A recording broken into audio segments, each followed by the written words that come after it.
আসসালামু আলাইকুম সবাইকে। আশা করি সবাই ভালো আছেন। আমরা বিভিন্ন এজেন্সি থেকে মালয়েশিয়ার ই-ভিসা করে থাকি।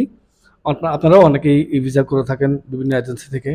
তো আপনার মালয়েশিয়ার যে ই-ভিসাটা আপনার এজেন্সি আপনাকে প্রোভাইড করবে, সেই ই-ভিসাটা কতটুকু আ জেনুইন এবং কতটুকু অনেকেই ফেক ভিসা দিয়ে থাকে। ই-ভিসার ক্ষেত্রে এই জিনিসটা খুব বেশি হয়।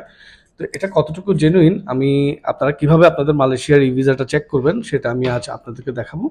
আমার সাথেই থাকবেন। আপনাদের যখন ই ভিসাটা আপনারা হাতে পাবেন তখন আপনারা আপনাদের কম্পিউটারে আপনার মালয়েশিয়ার যেই ভিসা ওয়েবসাইট এটা দেখে নিন, একটু এটা দেখে নিন। Malaysia visa dot IMEI dot gov dot MY. এই সাইটে যখন আপনি লগ ইন করবেন, আপনি লগ ইন করতে হবে না, এই সাইটে ডিরেক্টলি অ্যাক্সেস নিয়ে নেবে। আপনি যখন এই সাইটে ঢুকবেন, এই সাইটে ঢোকার পরে ঠিক একেবারে আপার রাইট কর্নারে আপনি দেখবেন চেক ই ভিসা আর এন্ট্রি অথেন্টিসিটি। ঠিক আছে, এটা দেখার পরে আপনি এটাতে ক্লিক করবেন। এটাতে ক্লিক করার পর দেখবেন এখানে ছোট্ট কিছু বার আসবে। আপনি আপনার পাসপোর্ট নাম্বার দিবেন, আপনার স্টিকার নাম্বার দিবেন।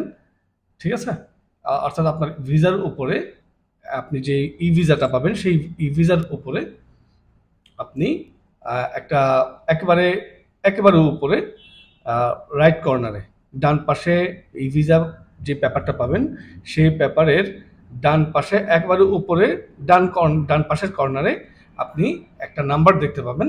সেই নাম্বারটা দিবেন, পাসপোর্ট নাম্বার দিবেন, স্টিকার নাম্বারটা দিবেন। স্টিকার নাম্বার বলতে ওই ভিসার উপরে যেই নাম্বারটা থাকে ওইটাকে স্টিকার নাম্বার বলা হয়, ওইটা দিবেন। তারপরে এখানে আপনি সিকিউরিটি যেই কোডটা থাকবে সেটা দিয়ে আপনি এভাবে করে এখানে চেক লেখা আছে, চেকে ক্লিক করবেন। আপনার ভিসাটা যদি জেনুইন হয়ে থাকে এখানে সম্পূর্ণ ভিসা কপিটা চলে আসবে, ভিসা ডিটেলসটা চলে আসবে। ধন্যবাদ সবাইকে, ভালো থাকবেন।